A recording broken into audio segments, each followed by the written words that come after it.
Welcome everyone, मैं Himanshu Sharma.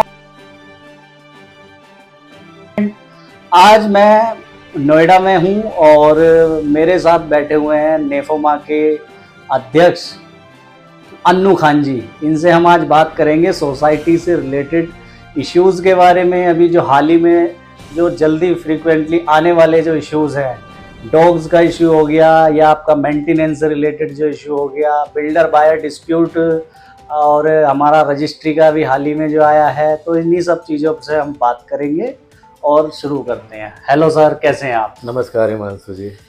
Finally sir, मिलने का सौभाग्य आपसे प्राप्त हुआ। आपने टाइम दिया, उसके लिए थैंक यू। धन्यवाद। सर, बस मैं पहले तो ये जानना चाह रहा हूँ कि ये नेफोमा क्यों, मतलब कैसे ये एक आया कि हमें इस तरह के संस्था बनानी चाहिए, जबकि नोएडा में सोसाइटियों में RW आप देखते हैं हर सोसाइटी में इस वक्त है, तो उसके बाद आपको क्यों लगा कि इसकी ज़रूरत नोएडा में है और ज़रूरी है ये? असल में हिमांशु जी, आप अगर बैकग्राउंड में जाएंगे पिछले 12 साल तो देखेंगे यहाँ पर कुछ नहीं था। यहाँ पर खेत थे और किसान लोग किसानी करते थे। तो ये जो ज़मीन थी अथॉरिटी के अधिग्रहण के अंदर थी और यहाँ पर फैक्ट्रियाँ बननी थी। और उस समय मायावती जी की सरकार थी, उन्होंने इसको इमरजेंसी क्लॉज लगा के और लैंड यूज चेंज करके इंडस्ट्री की जगह रेजिडेंशियल में कन्वर्ट करके बिल्डरों को दे दिया गया। तो बिल्डरों ने इसको बेचना स्टार्ट कर दिया।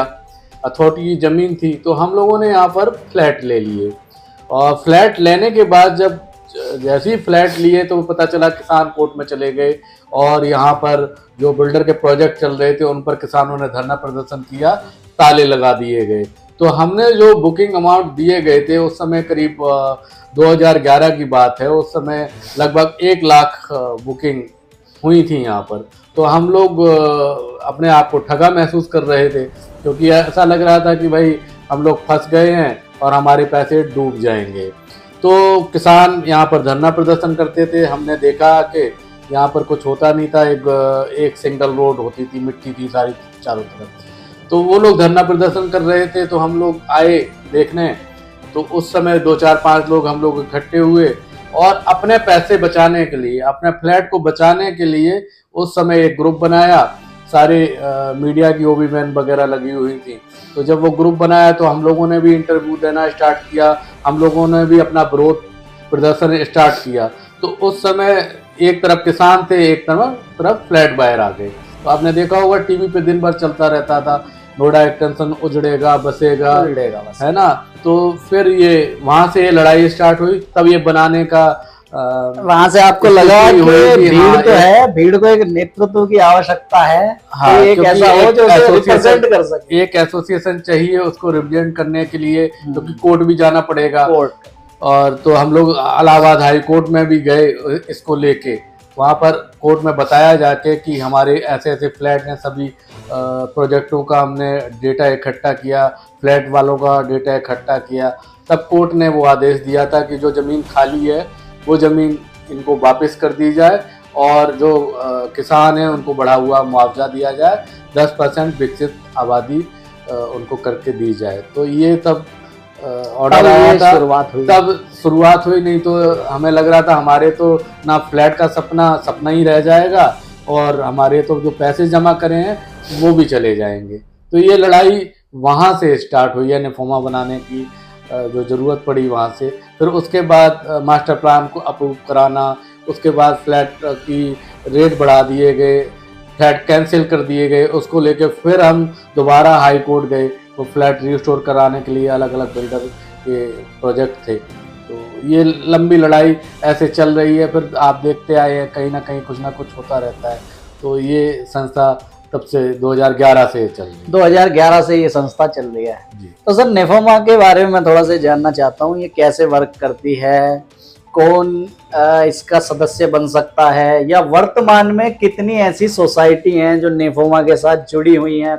कुछ लोग ऐसे हैं, सवाल आता है कि मैं भी देखता रहता था कि क्या तरीका है, कैसे आपसे जुड़ा जा सकता है, क्या डू एंड डोंट्स या क्या वो क्राइटेरिया है अपना, इसके बारे में बताएं सर आप थोड़ा संस्था के बारे में। एक तो देखो, संस्था में वो लोग जुड़ सकते हैं जिनका फ्लैट यहाँ पर है, जो फंसे हुए हैं, जो या फ्लैट में रह रहे हैं, तो वो जुड़ सकते हैं। सोसाइटी है, वो सोसाइटी के लोग जुड़ सकते हैं। तो उनके लिए हम लोग निरंतर प्रयास करते रहते हैं। जो भी समस्या उनकी है, बिल्डर रिलेटेड समस्या है, या रजिस्ट्री को लेके समस्या है, या फिर सड़क पर लाइट नहीं जल रही है, सीवर नहीं है, नालियाँ नहीं बनी हुई हैं, तो पीछे तो, क्योंकि ये विकसित शहर है, विकसित शहर है, यहाँ पर हर चीज़ की ज़रूरत है। यहाँ पर कहीं पर मार्केट नहीं। अभी आप देखें कि ऐसी बहुत सारी चीज़ें हैं, शहर तो बसा दिया गया है, लेकिन यहाँ पर कुछ है ही नहीं। ना एक कम्युनिटी सेंटर है, ना सरकारी स्कूल है, ना सिटी बस सेवा है, ना मेट्रो की सेवा है। तो इन सब के लिए हमको उतरना पड़ता है, सड़क पर लड़ना पड़ता है, धरना प्रदर्शन करना पड़ता है। हर लोगों को ये एक सुविधा दे दी कि आप अपने काम पर जाइए, आपके लिए हम हैं, नेफोमा लड़ेगी आपकी। बिल्कुल, वो भी हैं, क्योंकि ऐसा नहीं है कि एक हम भी अपना काम करते हैं, रोजगार करते हैं, है ना।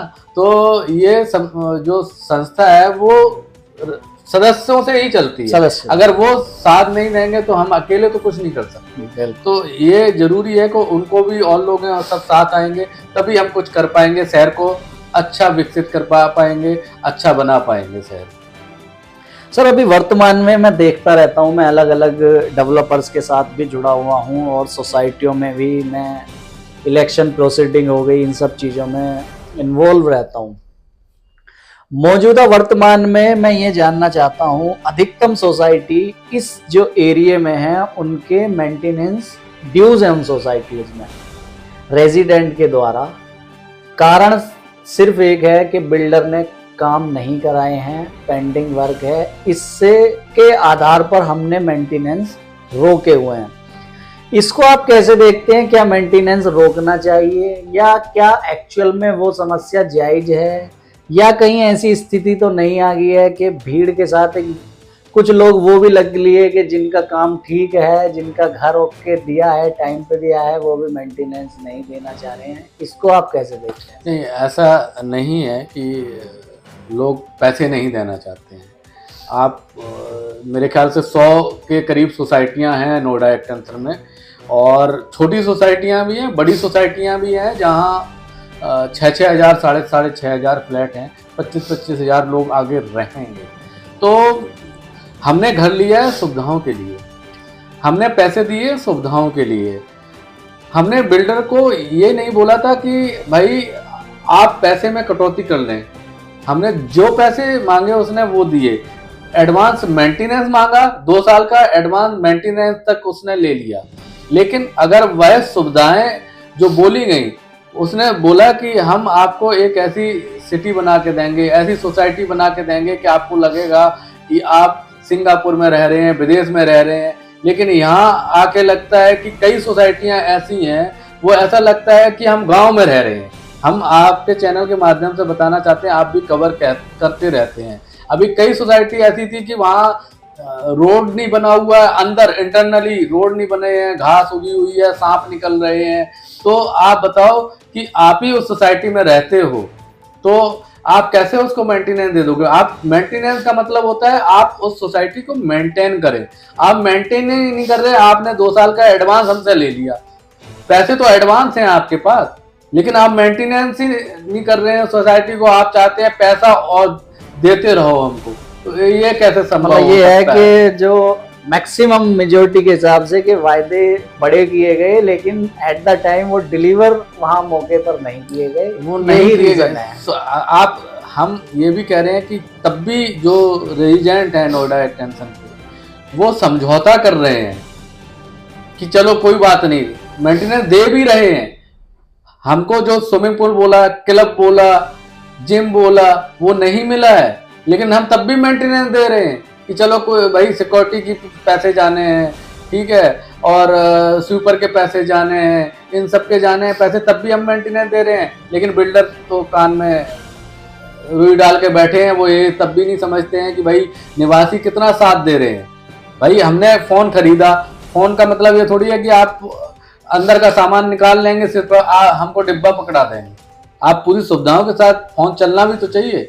अभी मौजूदा हालातों में सर, नोएडा के अंदर, क्या सभी बिल्डर गलत हैं या कुछ बिल्डरों ने जो अच्छे डेवलपर हैं उनका नाम भी खराब कर दिया है? आप इस पर क्या सोचते हैं, क्या कहना चाहेंगे? बिल्कुल सही बात है कि हम ये नहीं कह रहे कि सभी बिल्डर खराब हैं, अच्छे बिल्डर भी हैं जिन्होंने टाइम से पोजीशन दिया है, जिन्होंने टाइमली डिलीवर किया है, वो आज सक्सेस भी है अपनी लाइफ में, दूसरे प्रोजेक्ट भी कर रहे हैं, तीसरे प्रोजेक्ट भी कर रहे हैं, यहाँ तक कर रहे हैं कि जो फंसे हुए प्रोजेक्ट थे उनको भी कर रहे हैं। तो ऐसा नहीं है भाई, यही तो नियत होती है। अभी हमारी जो रेरा वगैरह में मीटिंग भी होती है, क्रेडाई के सदस्य भी आते हैं, तो हमने उनसे यही कहा कि भाई जो आपके जो गंदे बिल्डर हैं, जो लालची बिल्डर हैं, जो टाइम से पोजीशन नहीं देते हैं, जो फ्लैट बायर को परेशान करते हैं,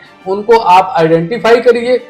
आप कम से कम उसको साथ में बिठाएंगे तो 10 आदमी के साथ बोलेंगे कि आपने इन निवासियों के साथ गलत किया, तो एक बेइज्जती फील होगी, वो अपने आप को सुधार करेगा। कम से कम इतना तो आप करिए। तो अभी जो हमारी मीटिंग हुई थी रेरा में, हमने उनसे यही मांग रखी है कि भाई नहीं तो भाई आप अच्छे हैं, लेकिन बुरे के साथ में मार्केट पूरी खराब हो रही है। बिल्कुल, अब मार्केट पर असर पड़ रहा है, उससे रेट पर भी फर्क पड़ता है, और कहीं ना कहीं हम लोगों के पैसे लगे हुए तो हमारा भी नुकसान ही है उसमें, अगर मार्केट डाउन जाएगा। तो ये हमने उनसे बोला है। अभी सर ज्यादातर सोसाइटियों में एक मुद्दा जो है वो काफी गरमाया हुआ रहता है, और वो मुद्दा है सोसाइटी वर्सेस डॉग लवर्स। इस पर आपकी क्या प्रतिक्रिया है? जो डॉग्स को रखते हैं, या क्या डॉग्स को पूरी तरह से प्रतिबंधित किया जाए, या उन लोगों को कुछ अलग से नियम कानूनों को पालन करना चाहिए, या किस तरह से आप इसे देखते हैं? अक्सर ये टकराव की स्थिति बनी रहती है, इस पे आपकी संस्था क्या कहना चाहेगी? देखिए, डॉग की स्थिति जो है ना, स्पेशली मल्टी जो स्टोरी सोसाइटी हैं, वहाँ स्थिति बहुत खराब है। आप देखेंगे कि डॉग जो है, एक्चुअली हम लोग भी, आप भी या हम लोग या और लोग भी हैं, ऐसा नहीं है कि वो उनसे घृणा करते हैं, उनको प्यार नहीं करते हैं। भाई हम भी प्यार करते हैं, लेकिन एक दायरा होता है। डॉग को लोग पालते थे अपनी सिक्योरिटी के लिए, घर बड़े होते थे और सिक्योरिटी के लिए उनको पालते थे। आज जो फ्लैट हैं, छोटे छोटे फ्लैट हैं, 1 BHK 2 BHK 1000 स्क्वायर फीट का फ्लैट है, उसमें उसी में आप रह रहे हैं, उसी में डॉग को पाल रहे हैं। तो ये स्थिति ऐसी हो जाती है कि भाई 1000 लोगों की सोसाइटी है और उसी में आप लिफ्ट में लेके जा रहे हैं, तो डॉग कहीं ना कहीं अग्रेसिव भी होता है, काट लेता है, तो उससे दिक्कत तो बड़ी होती है। और ये चीज़ समझनी चाहिए कि हाँ, लोगों को दिक्कत ना हो, जो डॉग लवर हैं, जो पाल रहे हैं, और उनको ये समझना चाहिए कि हमारी वजह से किसी को दिक्कत नहीं होनी चाहिए। क्योंकि आजकल ऐसा मान लिया है कि डॉग पालना एक स्टेटस सिंबल हो गया है, मतलब लोग फैशन हो गया है कि हाँ हमारे पास आप देखो ना कि डॉग पाल रहे हैं 1-1 लाख रुपए के डॉग। सर मैं पहले जो डॉग पालते थे हम लोग सिक्योरिटी पर्पस से पालते थे, आज जो पालते हैं वो हम उसको दिखाने के लिए आप देखो स्टेटस दिखा रहे हैं कि मेरे पास जितना महंगा डॉग्स है, जो उसकी जो वैरायटी जिसमें वो आता है उसका है, तो वो एक अलग ही। और हमने ये भी देखा है कि पता नहीं लोगों की मेंटेलिटी क्या है, और अब इतनी बात हम आपके चैनल के माध्यम से वो समझेंगे कि नहीं समझेंगे। हमने यहाँ तक देखा है, डॉग को ठीक है आप प्यार करिए, लेकिन अपने घर वालों को भी प्यार करिए। डॉग को मैंने देखा है वो लोग हाथों में लेके घुमाएंगे, लेके घूमेंगे, उसको वॉक कराएंगे। भाई माता पिता घर में बैठे हुए हैं, उनसे कभी नहीं कहेंगे कि चलो हम हाथ पकड़ के आपको वॉक कराते हैं, तो उनको वॉक नहीं कराते हैं इसमें। लेकिन जो डॉग है उसको गोदी में ले लेके घूमेंगे, उसको पोटी साफ करेंगे।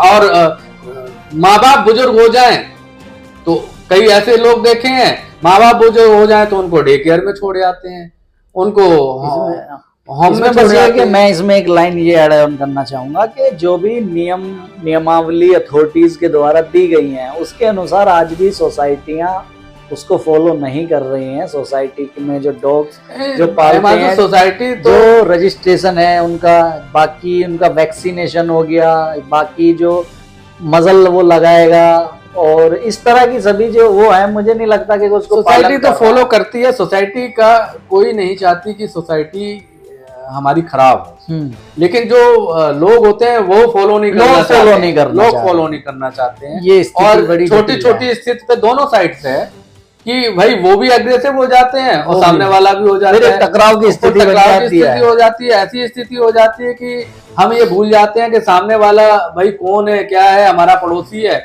यही हम भूल जाते हैं कि भाई एक डॉग के चक्कर में हम आपसी रिश्ते खराब कर लेते हैं। तो ये बहुत बड़ी स्थिति है। ये तो हम लोगों को ही समझना पड़ेगा कि भाई किस तरीके से इससे निजात हम पा सकते हैं। अभी सर नोएडा और ग्रेटर नोएडा में मैंने एक बार थोड़ा सा अपने उससे सर्वे भी किया और देखना भी शुरू किया, तो ना के बराबर मुझे ऐसा मिला कि विजिटर पार्किंग का जो प्रावधान है और ज़्यादातर मैक्सिमम सोसाइटियों में मुझे नहीं लगता कि है नोएडा और ग्रेटर नोएडा में। इस पर एक जल्दी में एक सर्कुलर भी आया है कि 2040 के बाद अब कुछ अथॉरिटी ने ऐसा कुछ प्लान किया है कि ये इसको एक मैंडेटरी कर दिया है कि देना ही देना है। तो आप इस पर क्या कहते हैं, क्या ये पहले ही कर देना चाहिए था या आज विजिटर पार्किंग नहीं है, कितनी समस्या है इससे, इसके बारे में क्या कहना चाहिए? नहीं, विजिटर पार्किंग देखो नियम तो सारे बने हुए हैं, लेकिन बिल्डर जो है ना वो फॉलो नहीं करते हैं।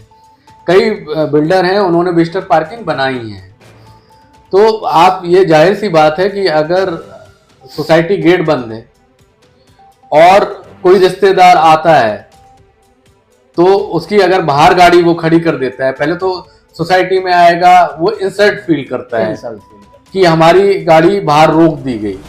तो एक तो इंसल्ट फील करता है, दूसरा विजिटर पार्किंग ना होने की वजह से उसकी गाड़ी चोरी होने का खतरा होता है। तो ये तो नियम बने हुए हैं, तो उन नियम का फॉलो बिल्डर करते नहीं है। तो अगर वो फॉलो कर लें तो भाई ज्यादा कुछ नहीं है, वो 10 पार्किंग छोड़ दे, उनको विजिटिंग पार्किंग छोड़ दे। हमने देखा है पुरानी सोसाइटी कई नोएडा में अथॉरिटी की बनी है, अथॉरिटी की सोसाइटियों में भी जो लोग मेंटेन कर रहे हैं उन्होंने विजिटर हर टावर के नीचे 2-4 विजिटर की पार्किंग का स्पेस छोड़ा हुआ है, उस पर बाकायदा लिखा हुआ है विजिटर पार्किंग। तो ये तो नियम बनाने पड़ेंगे सभी बिल्डरों को। मतलब अपने लालच के चक्कर में लोग बिल्डर क्या करते हैं, पार्किंग बेचनी है, क्योंकि किसी के पास 2 गाड़ी है, किसी की 3 गाड़ी है, तो वो 3.5 लाख की पार्किंग बिकती है, तो उसके चक्कर में वो विजिटर पार्किंग इसको ये सख्ती से इम्प्लीमेंट करवाना पड़ेगा। सर का कहना ये है कि नियम तो है पर नियम ग्राउंड लेवल पे फॉलो हो, सख्ती से वो उसका इम्प्लीमेंट हो, जब जाके हालात ये सुधर सकते हैं। सर मल्टी पॉइंट कनेक्शन पे क्या कहना चाहेंगे? मल्टी पॉइंट कनेक्शन भी बढ़िया वाला एक हाईलाइट रहता मुद्दा। पहले अथॉरिटी का एक सर्कुलर आया था जिसमें कहा गया कि 51% लोग यदि कंसेंट देते हैं तो हम सोसाइटी में मल्टी पॉइंट कनेक्शन लगाएंगे। उसके बाद फिर इन्होंने उसको रिवाइज किया, फिर इन्होंने उल्टा कर दिया। यूपीपीसीएल का भी एक उदाहरण दे दूं कि अगर 50% लोग कहेंगे कि हमारे यहाँ नहीं लगाना है तो हम नहीं लगाएंगे, हम तो सभी सोसाइटियों में अब लगाएंगे। इसको कैसे देखते हैं? मल्टी पॉइंट में आने के बाद क्या लोगों की फीडबैक है, लोग खुश हैं या बिल्डर के साथ ज्यादा खुश थे, इसको कैसे देखते हैं? देखिए कहाँ से स्टार्ट होती है समस्या जो स्टार्ट होती है, बिल्डर ने मल्टी पॉइंट कनेक्शन के लिए लाइन ही नहीं डाली हुई है। जो नए बिल्डर हैं, जो नई सोसाइटियां बन रही हैं, उनने प्रोविजन उसका रखा हुआ है। तो अगर वो प्रोविजन नहीं रखा है तो जो अतिरिक्त भार आता है, भाई हालांकि बिल्डर को करना चाहिए, जब वो अतिरिक्त भार आता है तो वो, क्योंकि ऑलरेडी जो निवासी हैं वो 80,000 रुपए, करीब 80,000 से 1 लाख रुपए तक मीटर चार्जेस के नाम पर, लोड चार्जेस के नाम पर बिल्डर को देके बैठे हुए हैं। तो अब उनसे अतिरिक्त चार्ज मांगा जाए कि हम इसकी लाइन दोबारा से डालेंगे, 35,000 रुपए का फिर से 35,000 रुपए का चार्ज फिर से डाला जाए, और वो होता है जाके करोड़ों रुपए में, सभी से कलेक्ट करना है, इकट्ठा करना। तो वो एक बड़ी टास्क है सोसाइटी वालों के लिए कि वो कौन कलेक्ट करेगा, कैसे कलेक्ट होगा। तो ये इन सब की वजह से मल्टी पॉइंट कनेक्शन रुकता है जाके। अगर जो नई सोसाइटियां बन रही हैं जहां पर प्रोविजन है तो वहां पर अगर वो एनपीसीएल जहां जहां कनेक्शन हो रहा है तो वहां जाहिर सी बात है कि पैसे लोगों के बच रहे हैं, और जहां हम लोग करा लेते हैं वहां भी पैसे बचते हैं। तो ये है कि लोग पहले से ज्यादा खुश हैं मल्टी पॉइंट। हाँ बिल्कुल, मल्टी पॉइंट कनेक्शन। बस ये कि जिनका इंफ्रा उसको सपोर्ट नहीं कर रहा है वहां थोड़ा सा इश्यूज आ रहा है, बाकी जो मतलब रेजिडेंट चाहते हैं कि वो मल्टी पॉइंट की तरफ जाएं। बिल्कुल। एक आखिरी पॉइंट डिस्कस करेंगे सर, वीडियो काफी लंबी हो गई अब तो हमारी। फ्लैट की जो रजिस्ट्री का जो इश्यूज था काफी समय से चल रहा था, आपका भी मैंने देखा कि आपने भी इसमें लंबी लड़ाई लड़ी फ्लैट रजिस्ट्री के लिए कि बायर को उसका घर मिल गया लेकिन अभी तक उसे नहीं मिला मालिकाना हक, हाईलाइट रही इस तरह की चीजें। तो इसको कैसे देखते हैं, कैसे इस फैसले का भी स्वागत करते हैं, संतुष्ट हैं या फिर देरी हुई इस फैसले में, इसके बारे में क्या कहना चाहिए? देखिए बहुत लंबी लड़ाई है, और जो लोग 12 साल से फ्लैट खरीदा था जिन लोगों ने, उनकी रजिस्ट्री नहीं हो, उनको पैसे दे दिए 50 लाख रुपए और उनको मालिकाना हक ना मिले, क्योंकि एग्रीमेंट ही तो बना हुआ है बिल्डर और हमारा। आपने देखे होंगे कि वो एग्रीमेंट तो 3-3, 4-4 बिल्डर बना देता है, उसका कोई औचित्य नहीं होता है। वो बिल्डर पता चलता है बाद में दूसरा बैंक ही आ गया, बैंक से पैसे उठाए हुए हैं। तो जब तक रजिस्ट्री नहीं होती तो मालिकाना हक तो है ही नहीं, आप बेच तो सकते ही नहीं है उसको, आप कुछ कर ही नहीं सकते हैं। तो वो एक बहुत जरूरी था कि भाई हमारी रजिस्ट्री हो जाए। तो अभी एक रिपोर्ट आया है सरकार की तरफ से, तो उसमें ये कहा गया है कि जल्द रजिस्ट्री का रास्ता खुल सकता है। तो एक स्वागत योग्य फैसला है सरकार का, हम स्वागत करते हैं और जल्द से जल्द रजिस्ट्री हो जाए। इसके साथ ही ये है कि बहुत सारे ऐसे प्रोजेक्ट हैं कि उनकी भी रजिस्ट्री होनी चाहिए जो एनसीईआरटी गए हैं, हाई कोर्ट गए हैं या सुप्रीम कोर्ट गए हैं, तो उनकी भी रजिस्ट्री हो तभी फायदा पूरी तरह से मिलेगा जो 12 साल से पैसे फ्लैट लिए हुए हैं जिन लोगों ने। तो जैसा कि आपने वीडियो में देखा, अभी सर के साथ हमने सारे पॉइंटों को जो हाईलाइट रहते हैं उन पर डिस्कशन करा और सर ने अपनी एक बढ़िया पॉजिटिव तरीके से अपनी राय रखी और ट्रांसपेरेंसी के साथ रखी। और मुझे उम्मीद है ये वीडियो आपको काफ़ी पसंद आएगी। इस वीडियो को लाइक ज़रूर करें, ज़्यादा से ज़्यादा लोगों तक शेयर करें ताकि ये हमारा जो संवाद है ये अधिक से अधिक लोगों तक पहुँचे और एक अवेयरनेस आए। बाकी सर आपने हमें कीमती समय दिया उसके लिए धन्यवाद। Thank you sir. धन्यवाद।